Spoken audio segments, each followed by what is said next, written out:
രേവതിയുടെ അച്ഛൻ മരിച്ചിട്ട് ഒരു വർഷം തികയുകയാണ്.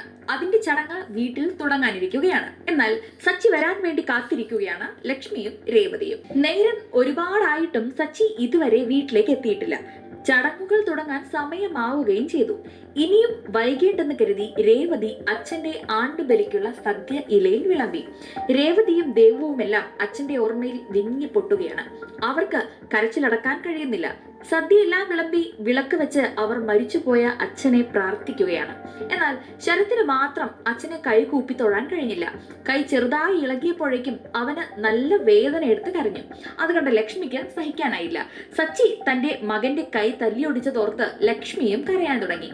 അവിടെ വന്നവരോടെല്ലാമായി സച്ചി റൗഡിയാണെന്നും അവനെ വിശ്വസിക്കാൻ കൊള്ളില്ലെന്നും രേവതിയെ പോലും ആ വീട്ടിലേക്ക് വിടാൻ പേടിയാണെന്നും ലക്ഷ്മി പറഞ്ഞു. അത് കേട്ടുകൊണ്ടാണ് സച്ചി അങ്ങോട്ടെത്തിയത്.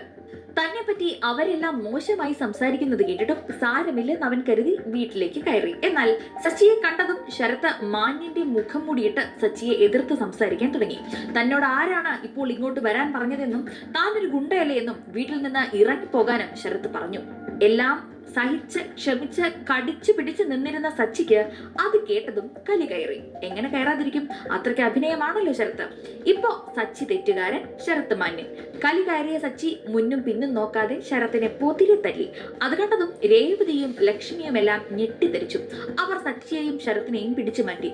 ഒടുവിൽ ഇവിടേക്ക് വരാൻ പാടില്ലായിരുന്നു എന്ന് പറഞ്ഞ് സച്ചി അവിടെ നിന്ന് ഇറങ്ങിപ്പോയി.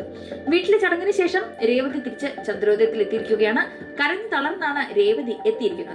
ചടങ്ങെല്ലാം ഭംഗിയായില്ല എന്ന് അച്ഛൻ രേവതിയോട് ചോദിച്ചപ്പോൾ നടന്ന സംഭവങ്ങളെല്ലാം രേവതി പറഞ്ഞു. അത് കേട്ടപ്പോൾ രവിക്കും വിഷമമായി.